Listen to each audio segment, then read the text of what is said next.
Whoa. Good morning. Welcome to Criminal Justice Insider. I'm Babz Rawls-Ivy. And I'm Jeff Grant. I got nothing through my headphones. Nothing? No.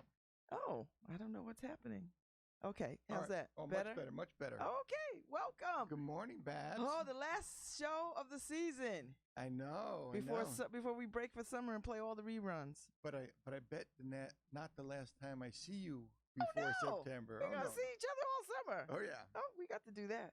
So what's new in your life before we bring on our guest? Well, first, let's thank our sponsor. Oh, this show is made possible by the Community Foundation of Greater New Haven. Now more than ever. Did you go to the lunch yesterday at the Community Foundation? No. I wasn't there either. So Caprice, I apologize. I was under the weather. Did they shout us out? No, we don't even know. I don't know, but I apologize, and doing good work, and we did some reviewing for you, so we're very happy to do that. Okay. And today is Oh God, I couldn't get over there yesterday. Yeah. And today is World Yoga Day. All right. So I know. So and happy Juneteenth because it's yesterday. Juneteenth, yeah. And happy first solstice, summer day, the longest day of the year. Is that today? Yep. Oh my Lord! And shout out to our loves, Andrew Kaplan and Lynn Springer. Yeah, that's for sure. Absolutely. So our guest today is Marcus Bullock, the founder and CEO of Flick Shop. And Flick Shop is this really cool mobile app that allows incarcerated folks to get photos of their loved ones. Yeah, photos. The postcards, basically. Postcards. Yeah. Postcards. Mm-hmm. So, and he has an amazing story. In 1986, he was arrested and faced life in prison. He was 15 years old, ended up getting sentenced to serve 8 years in adult prisons throughout the state of Virginia, and learned how important mail was to the 2.3 million men and women in prison, and ended up creating a business that helps keep each of them connected to their families. After the success of Flick Shop mobile app, he went on to create the Flick Shop School of Business to assist in building reentry ecosystems for men and women released from prison that center around entrepreneurship, coding, and mobile app development. Oh, I'm looking forward to talking to him. That was very well put up, Babz. Maybe we don't even have to speak to Marcus. I know. That was the whole interview. Yeah, no, that was just his background. Good morning, Marcus. Good morning. Thank you so much, Babz, for that awesome intro. Like every time, when I hear this stuff, right, I'm listening like, oh, this person sounds cool. Oh, wait a minute, this is me? Yeah. I didn't realize that I sounded that cool. You're being humble there, but I rewatched your TED Talk at Foggy Bottom this morning, Marcus, and you're a great speaker, and you have a tremendous story. Oh, I have to go watch. I haven't seen it. I love people's TED Talks. Oh, it's fantastic. So how are you, sir? How are you? Thank you so much, Joe. I'm awesome. I'm living on a cloud. I can't believe that I'm blessed to be able to not only lead this kind of company and be able to be this impactful in the world, but also that I'm able to be able to create awesome relationships along the journey and learn from so many people. Like I'm living on a cloud. I'm so grateful. Oh, that's wonderful. So tell me what led you here? What got you to this point? It's been such an interesting journey up until this point. At no point can I say that I planned to be here, right? Like I never, set out to say, hey, we wanted to be able to build the technology that keeps so many families connected during the hardest times of their lives. Mm-hmm. I really just wanted to be able to find solutions to my own selfish problems, and then, learning how to turn that into a business and be helpful to others has been a blessing. It's been an incredible journey. So, Marcus, why don't you tell our audience the story of what happened to you at 13 years old and how that kind of led to your brush with the criminal justice system?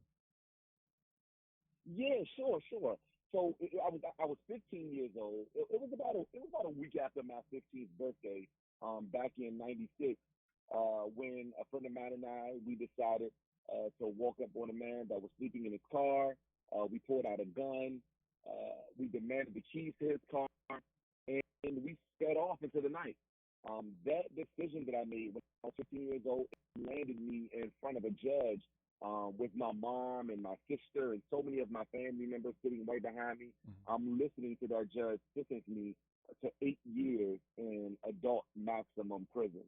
That was the beginning of the success path. I like to call it success path. Um, when I was a kid. Now, I couldn't have told you back then when I was a 15-year-old kid, when I was like facing a life sentence. And I actually got sentenced to 23 years to life. My judge just suspended Mm. 15 of those years and left me with 8 years. It was on the time, of around all the conversations around super predators, and these children that were, going and running rampant around our country and committing crimes. So I got bottled into that group of kids, and judges at that time wanted to be able to make an example out of us. Prosecution attorneys, they wanted to be able to make an example out of us. In the police department, they wanted to make an example out of us. I was one of those kids, and it led me to adult prison facilities. So, Marcus, ahead of that, had you ever been in trouble before with the law? No. Wow. No, but something did happen to you at age 13, right? Where you were assaulted yourself. Well, yeah. So I was, interestingly enough, I was kidnapped in my own neighborhood. I was walking home I was walking home from my aunt's house after a church event. Some men, they drove up next to me. They demanded that I get into the back of they pulled guns out on me, demanded that I get into the back seat of the car. They drove off and they wanted to find out who in the neighborhood had all of the drugs, and they threatened to kill me if I didn't either let them in my house and tell them where my safe was, right? I'm a 13-year-old kid, and they're like, hey, where are the drugs and where the safe? And I'm like, what are you talking about? And I was scared for my life. I knew I was going to die. That was the moment I'm staring down a barrel of a gun that's like bigger than my entire arm. And, I just knew I was going to die. But that was also the moment when they finally ended up letting me go, a few hours later. And that was the moment that I made a promise. I'm like, oh yeah, I understand why people in my neighborhood carry guns. I will never, ever, ever, ever get caught in any neighborhood without a gun ever again to protect myself because I just didn't want to, end up on the Rest in Peace t-shirts like a lot of my friends. And that's a big story. And that's a story that I hear over and over and over about our kids in our communities, how they don't feel safe, and that's why they strap up at such a young age because they never know where the danger or the attack is going to come from. So I'm taking that was your mindset at that particular time. Oh yeah, that was it. Like that was the moment. Like that literally the very next day, I was like, in the crowd, like, all right, look, who can sell me a gun? Like seriously, and how many Nihilators and blow pops and Snickers bars do I have to sell in order on my school bus in order to be able to buy a gun? And then, Unbelievable. a few days later, I found someone that was willing to sell me one. I bought a gun, and it was like my keys, right? Like when I left the house in the morning, I would grab my keys, my homework, my gun, my book bag, and let's go. Mm-hmm. Where were you living at the time? At that time, I was living in Suitland, Maryland. I don't know if that was Suitland. I don't know if it's called Suitland or Walker Mill, Maryland, but I was living in the suburbs of Washington D.C. So like maybe about 10 or 15 minutes right outside of the D.C. area. Mm-hmm. And it was in it was in an apartment complex, middle kind of for the middle level income area. My mom, my mom was a government employee, and while she didn't have it all.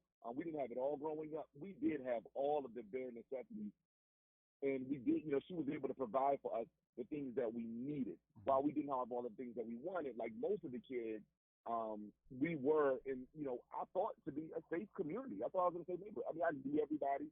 I had all of, I had the friends. I had the basketball teammates. The people who I would go to the pool with. I mean, I was a kid, right? Yeah. Like, but that was like the things that were on my brain, like going to the swimming pool during the summer and, going to summer camp and playing with my sister. And like, that was my life. But, when those kind of things happen to you, and I have friends that were murdered. Like, I saw the first person I saw get murdered in D.C. Was right outside of my mom's hairdresser when I was probably like 8 years old. Wow. Right. So like I saw this kind of calamity happening around me. but I never thought it would happen to me, right? It would happen to everyone else but me. When it happened to me, I was like, oh man, I got caught slipping. Yeah, that will happen again. Mm-hmm. So you get out. How old are you when you get out of when you're released? 8 years. How old are you around there? Yeah, so I mean, I went in when I was 15, and I was sentenced in Virginia, and in Mm-hmm. Virginia, it's an absolute time. So you have to do at least 85% of your time, and that's if you earn the most amount of good time. So I actually did 8 years. I came home. I went in '96. I was 15 years old. I came home in 2004, and I was 23 years old. Man, that's a very young age to be locked up in an adult prison. Yeah, what kind of time was it? Was it were you in solitary? Were you in a cell? I mean, was it a max? What kind of prison was it? Yeah, I mean, so I was in several different facilities. Like I started out when they first arrested my friend and I started out in the juvenile facility. So I was there for I was there for a few weeks, and then they certified me as an adult. Once they certified me as an adult, a few weeks later, they sent me to the county jail, and then I was in the county jail until I got sentenced, and then once I got sentenced, they sent me up the road to Southampton Receiving and Classification Center, where I got classified, as a violent offender. I was going to be at the one of I was it was very clear that I was going to be at some of the state's worst facilities because of the way that the judge sentenced me. And I mean, I grew up there, so I spent my 16th birthday, 17th birthday, 18th birthday, 19th birthday, 20th birthday, 21st birthday, Oh, 22nd birthday, 23rd birthday, growing up with some of my best friends serving life in prison. Mm-hmm. So where were your parents? What did your how did your family deal with this? This was the hardest time of my life. mm, I even remember for the first 2 years, I lived in denial about my prison sentence. I promised my mom every visit, every phone call that I would be home within the next couple of weeks. But one day, I remember walking around the prison rec yard with my friend Danny B, and I asked Danny B, "How long have you been here?" And my friend told me that he had been there for 31 years. oh, And that was the moment that I knew that I was going to have to do those 8 years. I became very dark, very depressed, and I couldn't mask it from my mom. And so my mom, while I'm crippling inside of the cell, she's crumbling outside of the cell because her baby, that she wants to protect, that she wants to love on, that she wants to emote with on the phone or in the visiting room. I didn't have that luxury of doing that. I'm in a maximum security prison, and so it was challenging for all of us. But I'm grateful that my mom was there to be able to usher me through that time, because had she not, I probably wouldn't have made it through that moment. And not because of the like my anger and my rage, because I grew up in a neighborhood where we learned how to fight very, very early. I knew my hands could keep me safe while I was in prison, but it was the psychological damage that happened, all of the trauma that was baked into, being a kid inside of one of the inherently most violent, places in the world. Like it was challenging. Mm. So you get out, and what happens? Well, I would love to be able to say that it was like smooth sailing, like right, like I did my time, I came home, and then it was like things started happening good for me. But it was really like a up and down, peaks and valleys kind of prison sentence that I did. Right, like I served time in several different facilities, being transferred around the state, from facility to facility, and that cold day in February when my mom and my sister, they came to pick me up from that facility in February. Like it was like magic. That was like the moment. It was so surreal. It was incredible. But I did. I came home, and my mom and I, we were like adamant about this being the thing that we could put behind us, right? Like I did this prison sentence, I could put it behind us, and I could move forward with the rest of my life. mm. But we were absolutely wrong, because that's when the next level of adversity came, because of that probation that was attached on to that prison sentence, and that felony that was attached to that Marcus Bullock's name, when I wanted to come home and try to find jobs or build relationships. That was challenging as well. So what was your probation time? So I got sentenced to 10 years of intensive probation afterwards, which meant that I had to report to a probation officer once a week, and let you know I had to be able to find a job immediately, which was like it was all a ways of pulling tag, right? It was like I'm applying for so many jobs and no one wanted to hire me because of my felony. But my probation officer was like, Marcus, you're going to go back to prison for life if you don't, we can send you back and you have to do all of your backup time if you don't, if you don't adhere to the conditions of your probation. And the biggest one was to find employment. Sure. And we would always argue. And I'm like, I'm trying to look for a job, but no one wants to hire me because I have to check that box that says I'm a convicted felon. Yeah. And then she's like, well, I don't care what you do. You need to find a job by this date. And that was a stressful time. But so I was like, look, I'm willing to take anything. Like I will do, like I'll take big rocks and break them down into small rocks if you need me to. Like whatever it takes in order to be successful inside of probation, so that I wouldn't have to go back to that nightmare. I'm willing to do it. Finally, I was able to land a job at a paint store. Not while I was making minimum wage at that paint store. That was the beginning of what turned around to be woosah kind of sort of moment. Okay, so I'm interested in this mobile application because how'd you get from the paint store job to the mobile application? Again, right? Like such a peaks and valleys, very interesting transition. I'm working at the paint store.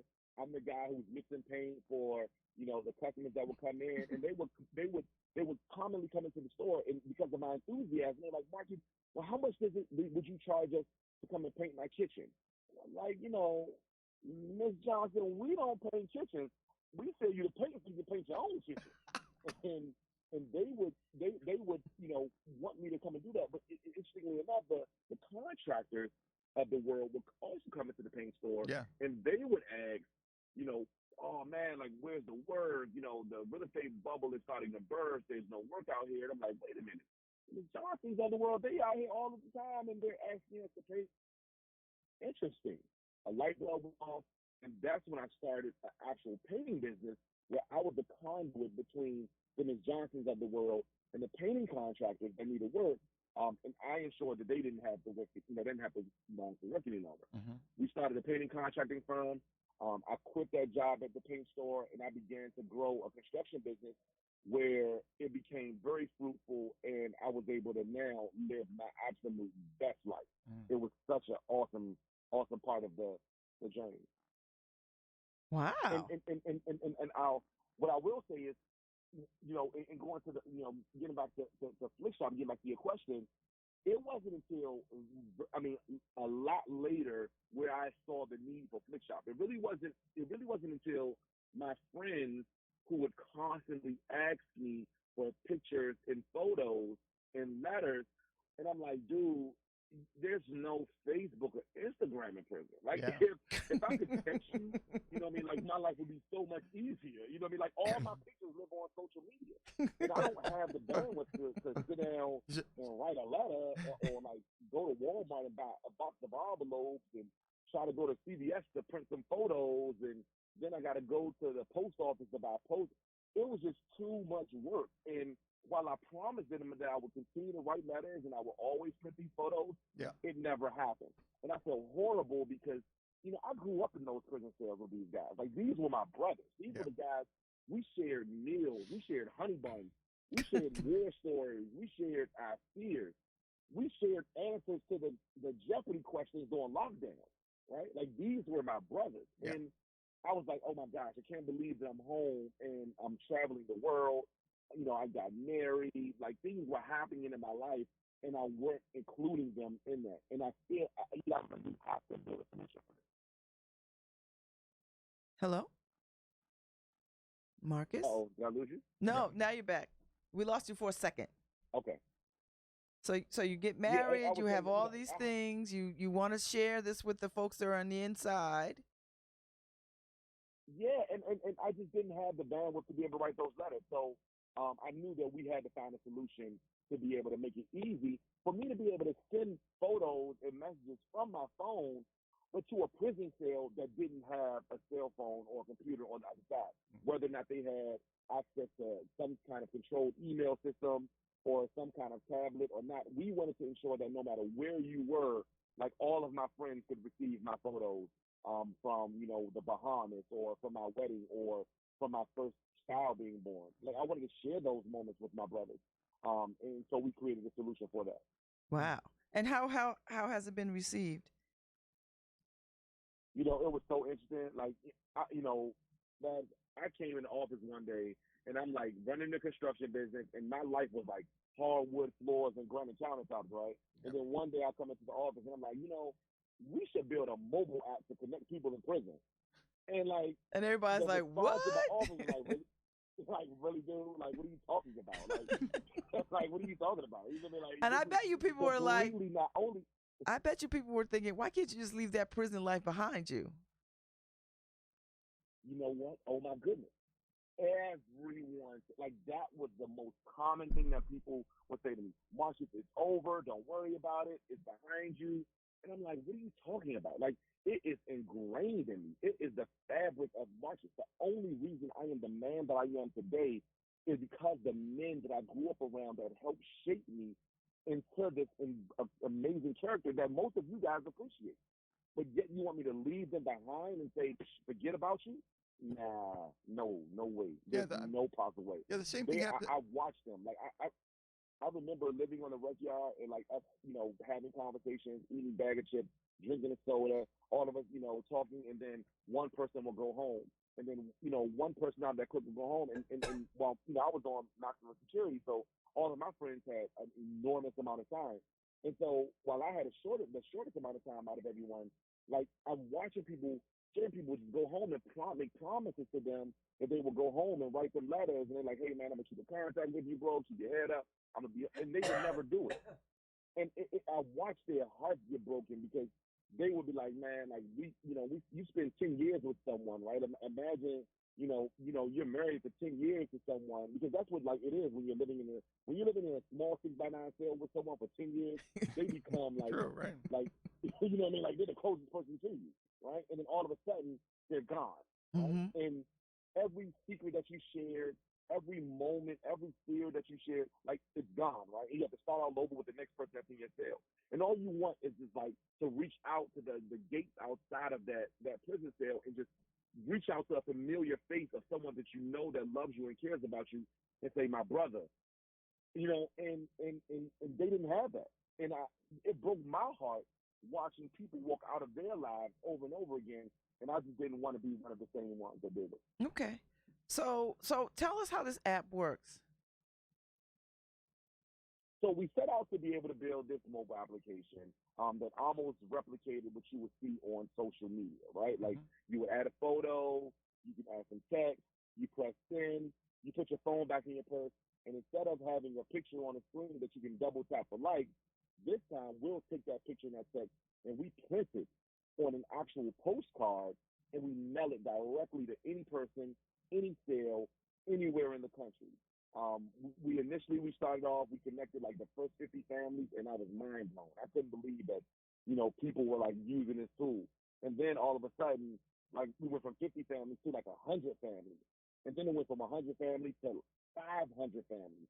And that's when we knew that we were onto something. And I started to spend more of my time on building out the tool. Today, we can, successfully say that we've connected over 140,000 families around the country. Amazing. And it's incredible. I mean, it's incredible to see the sonogram photos that are going in to the dads and saying, hey, it's a boy, and I can't wait for you to come home to hug your son. Or the first day of school photos of the proud children that say, hey, Dad, I wish that you were here. Or the Mother's Day, picture postcards, with the kids holding up signs and hearts that say, hey, Mommy, we love you. Keep your head up. Mm-hmm. We'll see you soon. Like, these are the pieces of pixie dust that I see that are flying out of our office. And I know on my side, I remember what it was like to be able to sit in that cell and wish and hope and pray that your name is called for mail call. Yeah. Or when a CO, for that matter, when a CO just walks by your door and they call the person beside you's name, and you're just sitting there like, man, everyone loves him, but no one loves me. and feeling that depression just getting deeper and deeper and deeper until you just realize that no one cares about you anymore. And most times, the reality of it is that people do care. It's just that Monday turns into Tuesday, Tuesday turns into 3 weeks from now, 3 weeks turns into 5 years, and all of a sudden you just have that cousin that's in prison, and you don't write them, and now the relationship is completely broken apart. And mail is a big deal in prison.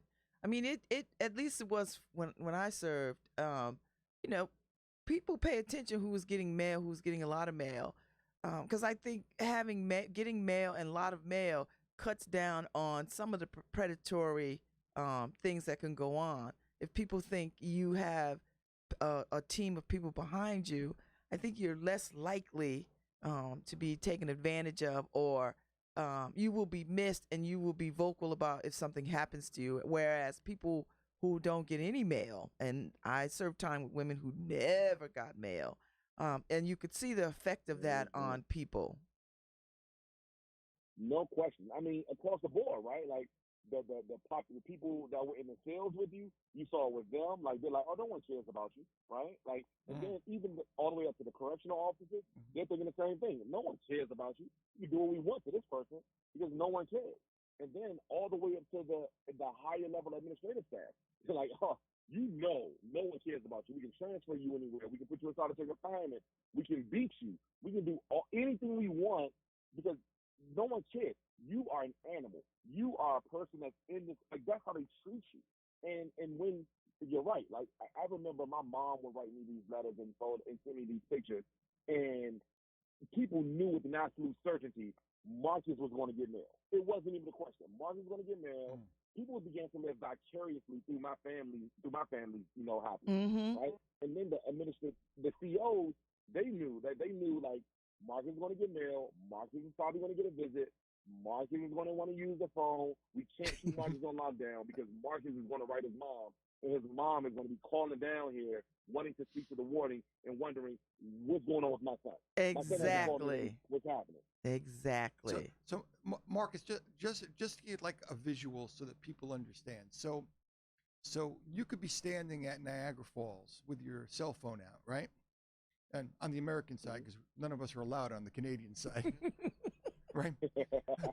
But right, but on the American side of Niagara Falls, and you can take a picture of your family in front of the falls, a selfie in front of the falls. Take the picture, load it into the app, write whatever you want to write, and then it's automatic. It just goes right through your system, and a few days later winds up with someone who's your loved one in prison. Is that the idea? That's exactly how it works, right? Exactly. And what happens is when you're in Niagara Falls and you take that selfie and you press send through Flickshot, you put your phone back in your pocket and you're back to Niagara Falls and you're having fun with the family, right? Yeah. 2 or 3 days from now, in that prison cell, that name gets screamed out, by the correctional officer doing mail call. John Doe, you got mail. And now John Doe on his side, like you explained very vividly what happens on the sender side. But I like to focus more on what happens on John Doe's side. Yeah. On his side, when his name gets called, the moment his name gets called, he doesn't know if it's a Popular Science magazine, a love letter, a birthday card, a job. He doesn't know which one happened. But what he does know immediately, anybody knows that he exists. His palms get sweaty. His heart starts racing. He wonders who in the world is writing me. And for a few split seconds, he is like walking nervously, shaking as he gets that postcard. When he gets that postcard in his hand and he sees the picture of his sister and his brother and his nieces and nephews posing at the Niagara Falls, immediately, before he even reads the message, his heart drops down to his toes. Wow. And he realizes, oh my goodness, not only am I loved and missed, but they actually remembered to include me in a magical moment that meant everything for the family. Now he reads the message. And now he's reading the message saying, hey, bro, we love you so much. Keep your head up. Niagara Falls is beautiful. We can't wait to bring you here when you come home. Now he has a reference point to be able to look to when he thinks about his own reentry. So Wow. then he takes that postcard, he sits down on his bunk, he studies every inch of that photo and every single word on that page. He notices things in the photo that people on social will never notice because this is his only window to the world outside of a Yeah. prison wall. Mm. I like that. So is there a And cost for this now he's app? like, oh my goodness, I'm gonna write a letter back to my brother and Yeah. sister, thanking them so much. Probably a 3-page letter, saying, oh my gosh, you just changed my life. You saved my, what I mean? And it was done all within one magical postcard. It's incredible. So people buy the app, Marcus. How do you get it? Do you get it in your iTunes store? How do We you get give it this away app? for free. What? Yeah, you can go to exactly. You can go to your app store, your iTunes app store, or your Google Play app store, and download Flickshop completely for free. We give away the app for free because we just don't want that barrier for the families. I mean, I was there. I remember my mom having a very, very expensive, collect call bill. Oh. I remember, what it was like to, to come visit me for, drive 4 hours one way and Yep. then sit with me for 30 minutes to an hour and then drive 4 hours back. And I remember what it was like for her to make those kinds of sacrifices. And we wanted to be able to break that barrier of communication with people in prison. So while we know we're going to eventually become the number one communications platform Mhm. for people in prison because we're doing it affordably and we're doing it efficiently, Yeah. we give away the mobile for free. Every time you send a Flickshop postcard, it's only 99 cents. And that even includes all of the paper, the postage, it includes everything. Okay. Okay. So that's cheaper than that's way cheaper than a phone call. Way cheaper. Oh, no question.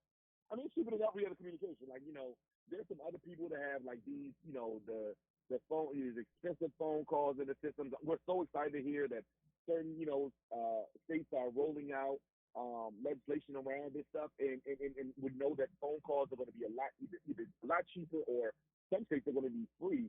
So we're really excited to hear that. Here in We have Connecticut, some yeah. states that only allow. Yeah, they're talking to Connecticut. New York is talking about it. This is incredibly, it's going to be incredibly important for family engagement, and it's showing that these men and women are coming home to relationships, right? Like, because otherwise you're coming home to just the wish that someone was there. You're Mm-hmm. coming home with a big void, right? But now we know that people are coming home to real relationships, sustained relationships, and they're probably going to be way more likely to succeed after prison. But yeah, I mean, we had to make it affordable. It's ridiculous what's happening in these sales. I mean, even some facilities, like they sell, these tablets that are like ridiculously expensive, and people can't afford them. You know what I mean? Like the families can't afford this stuff.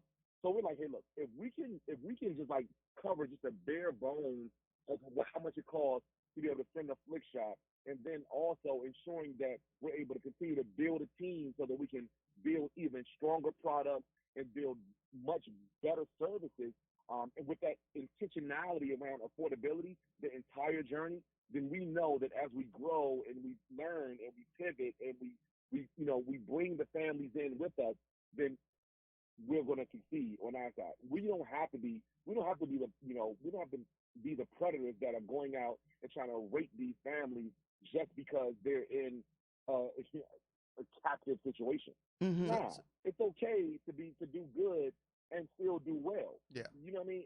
And that's the big thing on our, that's the big thing on our side. That's the mission of our company. So Marcus, in criminal justice world, which we're all in on this call, you have kind of rock star status, because you've been at South by Southwest, you've been at the Aspen Ideas Institute, you travel all over the place in different tech conferences, and you've won awards. So what are you talking to them about? I'm so blessed. Yeah, well, so this is all true, right? So what are you talking to them about? That's the big idea here. What's interesting all of these people with access to capital and access to resources? What's interesting them about what you're doing and where you're headed? I mean, there are a couple of messages that I want to make very, very clear on some of these main stages. Because what I do know, I've realized that most people that control a lot of the things that a lot of the things that we see around that are happening around our country, whether it be through policy, that social economic issues that plague our communities, all the way down through financial literacy and training, programmatically what's happening inside of the facilities, the reentry programs, recidivism prevention programs, like all of these things, are very important to me. So, I try to figure out ways to be able to insert the technology that we're building and the solutions that we're bringing back to the community into some of these conversations. But if I were to say, like, the highlight of what I want people to be able to hear from the main stages, like you mentioned, like when I go to South by or when I'm in Aspen or, even when I'm at the White House, right? I want the world to know a few things.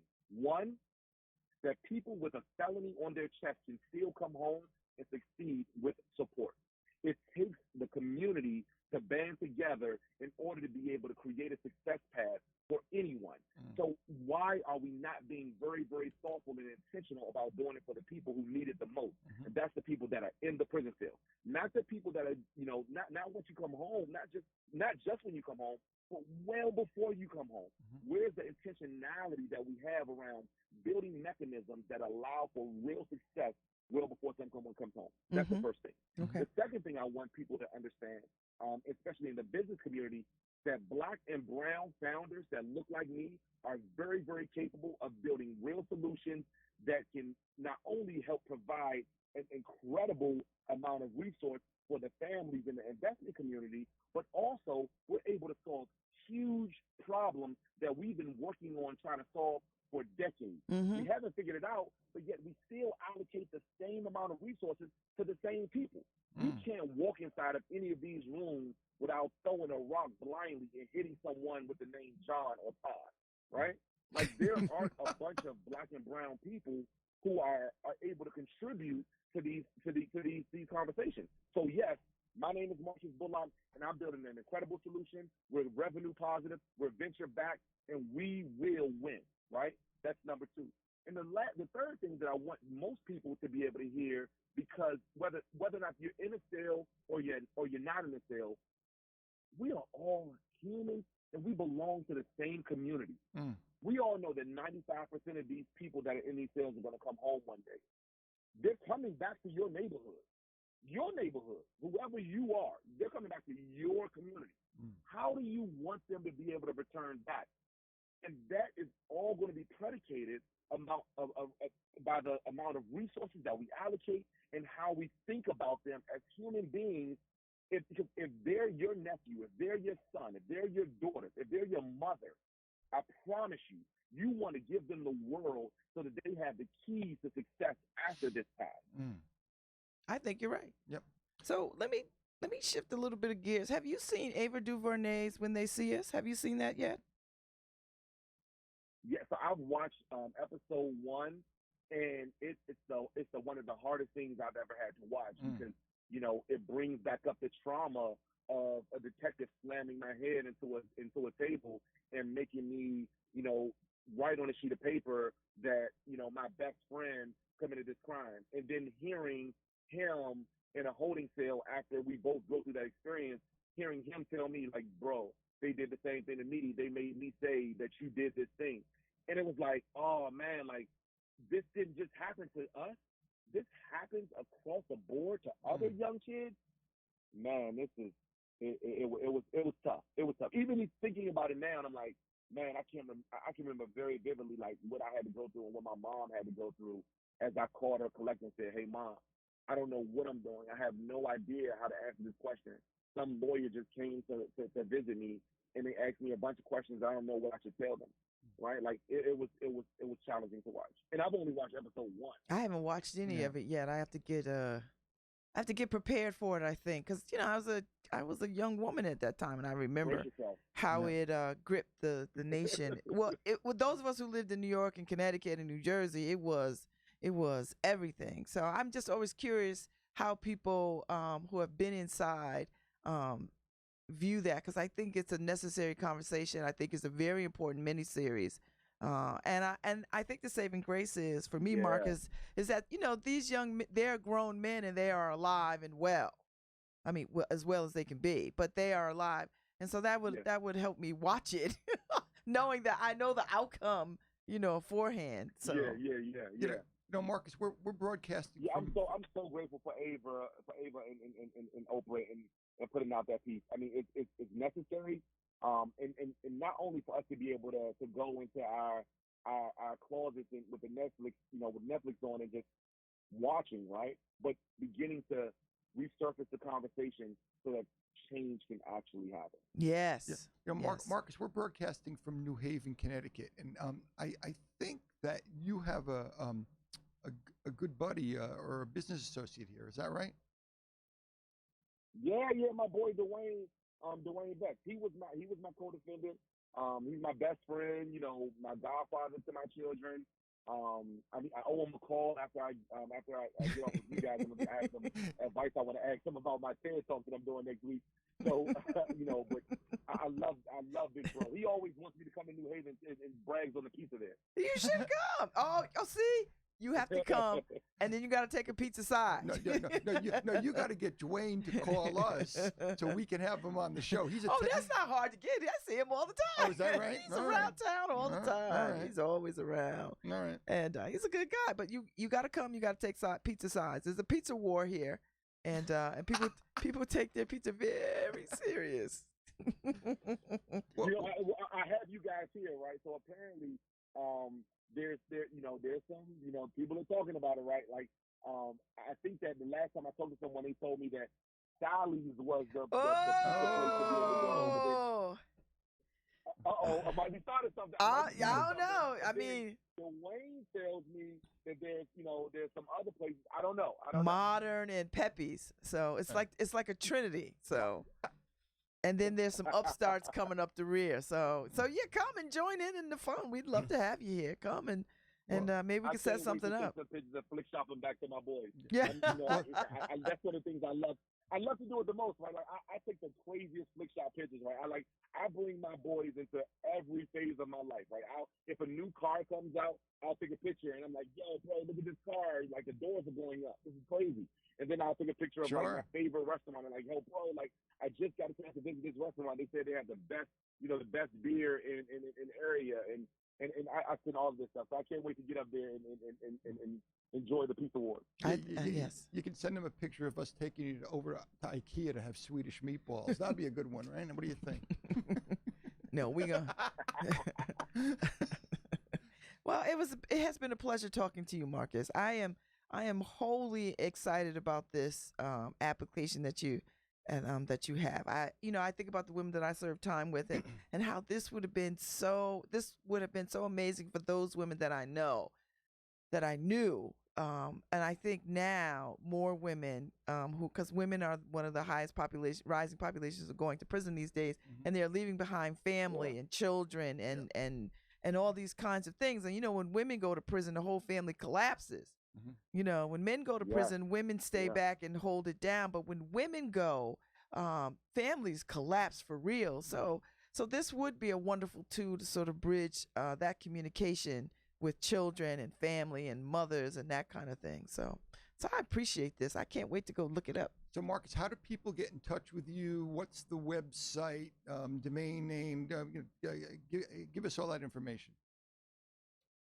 Yeah, absolutely. So we want all of you all to download Flick Shop in your app store.